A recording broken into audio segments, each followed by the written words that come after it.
there you have it. Make sure to watch B3 Beatboxing. Ellie back reporting. I want to give a shout out to everyone at Big 3 Boxing. Hey, what's up, everybody? Marcos Vegas here, giving a big shout out to Big 3 Boxing. Keep watching, they got a lot of great content. Keep sporting. Hola, los saludos, amigo Ernesto Amador, un abrazo enorme para mi raza de Big 3 Boxing. Y les quiero recordar que se puede jugar fútbol, béisbol, básquetbol, ping pong, canicas hasta la Barbie, pero no puedes jugar boxeo. Sigan a mis brothers de Big 3 Boxing.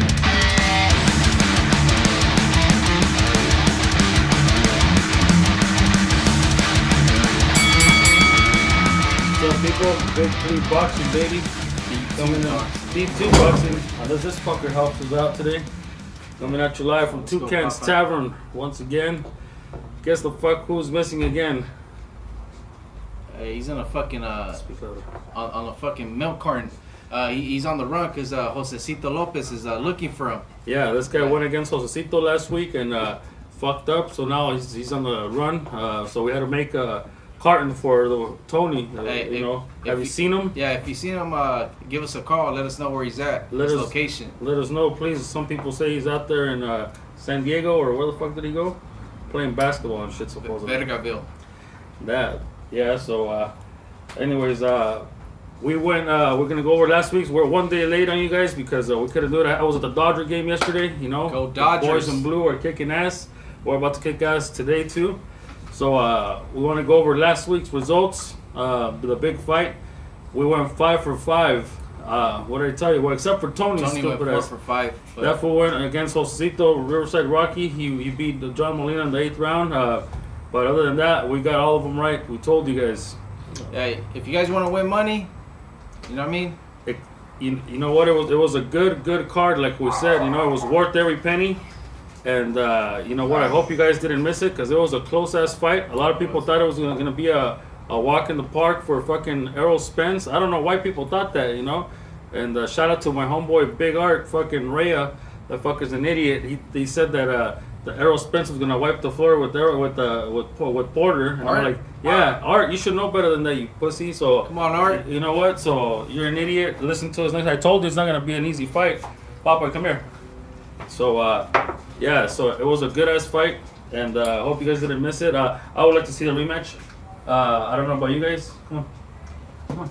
Yeah, you know, that fight was very close. I would like to see the Danny Garcia, but people want to see the Spence Porter rematch, and so be it. Yeah. So also on the undercard, we almost lost that Barrios fight. It was kind of a little robbery. He was fighting against that Russian guy. Hey, we Mario pick Barrios. We pick winners. We picked the winners. We picked the winners. That's what matters. We did pick the real winner, but it looks like the man got his fucking face broken or something. You know, he looked like, here, Papa. He's the one that dropped the other guy twice. Yeah. So I don't know. That's probably why the judges probably gave it to him or whatever. But you know, it was very close. It was very close. Yes. But either way, he came through, and that was that. So I wanted to say R.I.P. To Mikey Garcia's cousin, Pelos Garcia. He was a professional boxer as well as BKB boxing. I don't know if you guys remember that. The BKB boxing, they used to do it in a circle, the ring instead of a square ring. He was a champion at that, and want to give a rest in peace to Javier Pelos Garcia. We don't know what happened, the causes of death. They haven't said anything yet, but whatever it is, I mean, either way, he was young, rest in peace. 30 and, years old, you know. Hopefully, his family's okay, and he leaves behind 3 children, which is kind of sad. So that's fucked up. He was a young kid, you know. So we got a couple of fights. Let's give our records. So now, do you have them? I know by memory. So you're one fight ahead of us. Well, ahead of me. Yeah. So our records now. Your record is you were at 28-5-1. So you're at 33-5-1. 33-5-1 for me. 32-6-1, and Toni is 31-7-1. Yeah. So I'm still ahead by one fight on these clowns. And Toni if you guys want to fucking, on these clowns, so you guys want to make some real money, listen to me, not these motherfuckers, unless they agree with me in that in that week. But either way, there was a lot of videos out there, that came out.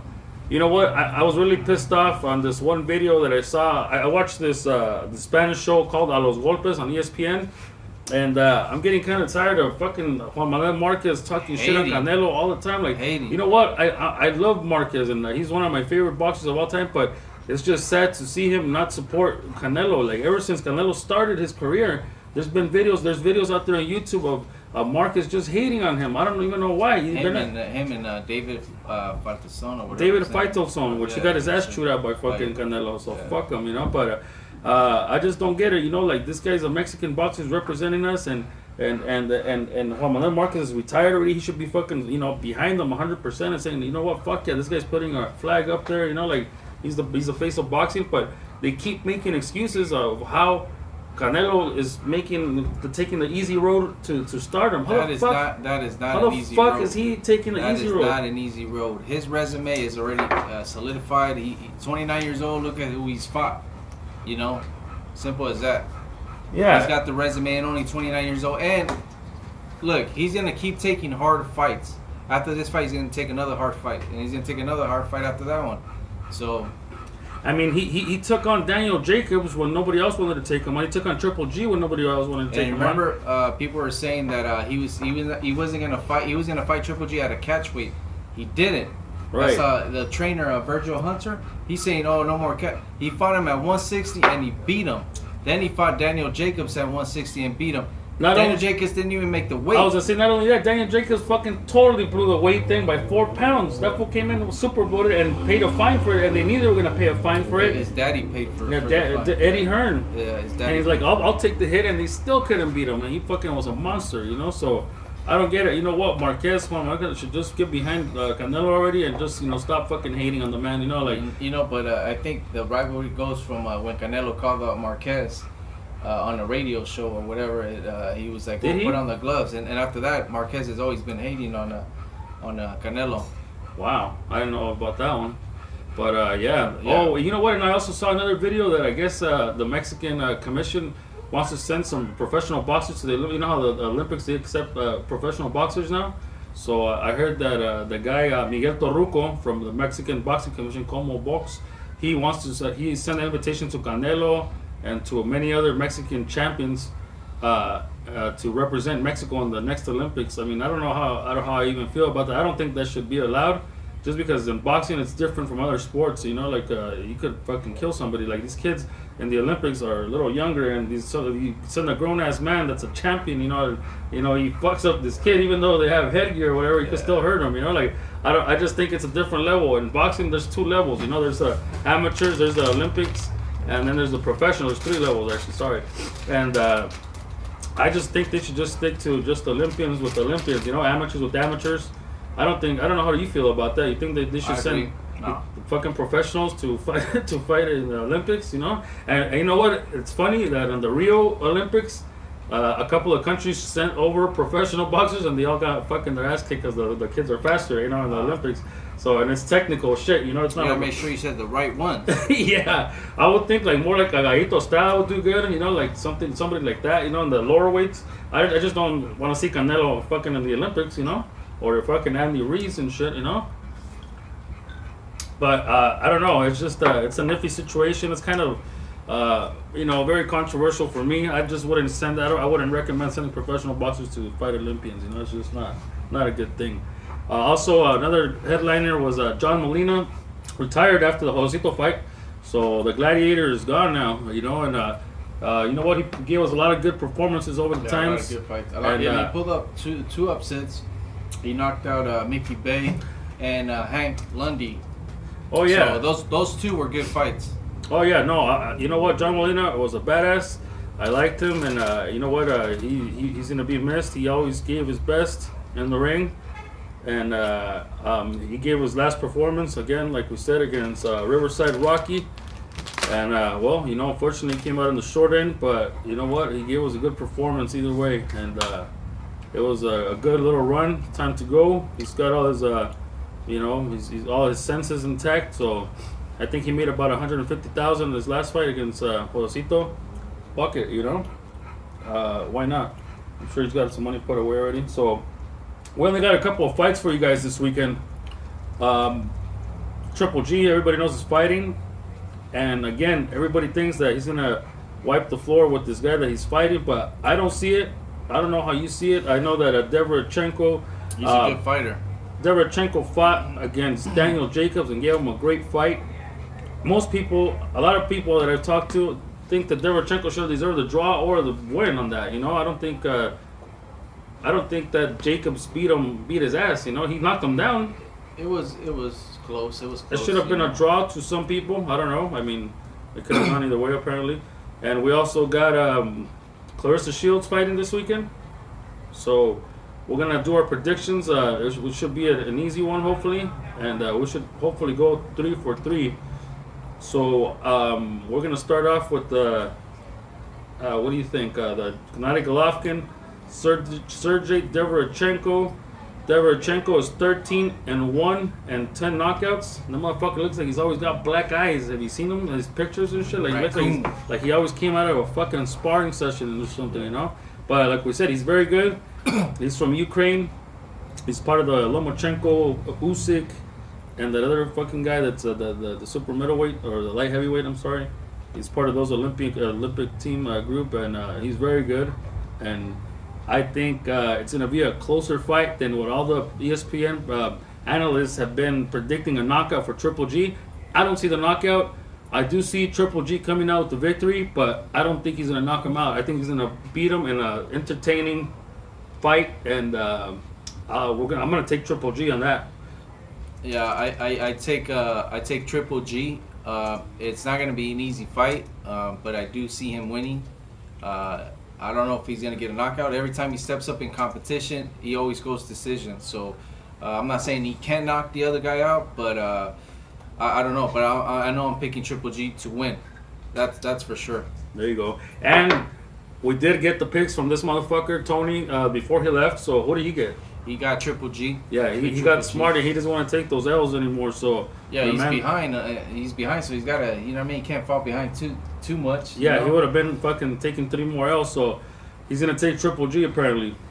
So we also got Clarissa Shields is going to fight this weekend as well. And she's fighting, I don't even know who the fuck she's fighting. Who is she fighting, though?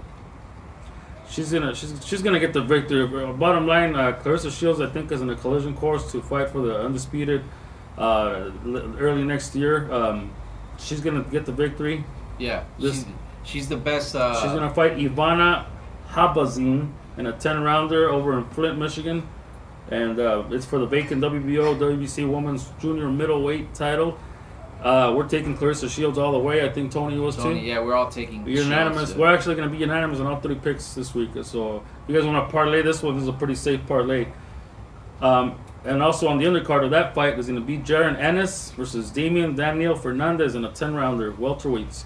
We're taking Jaron Ennis. Yeah. So Jaron Ennis. Unanimous. All 3 of us. All 3 of us. So you guys want to put down that parlay. And like we said, we got a fucking Dodger game tonight to watch, so we're gonna cut this one short today. And hopefully, if you guys, like we said, if you guys have seen this guy in the picture, we need all the help we can get. Looking for fucking Tony, aka the Weasel. Yeah, man, he's scared of Josecito Lopez. Yeah, as soon as Josecito got he went missing right after the fight. It was, I don't know if it was a coincidence or what the fuck, but you know what? Shout out to Riverside. That's what he gets for talking shit. Riverside Rocky does have some fucking gas left in him, and expecting to see him in a big match in his next match. I think he's gonna get matched up well. Not only that, but I believe he's got the best trainer, so he's making him to fight like the best possible, like. Yeah, he's maxing out his potential for sure. Robert Garcia is the best trainer in boxing. Everybody knows that, and. You know that with Robert Garcia and his gym, you don't ever see a bad fighter coming out of that gym. You always see competitive champion after champion. Like you see the best competition coming out of there. And these guys, they know how to box, they know how to brawl, they don't give up, they have heart, they have balls.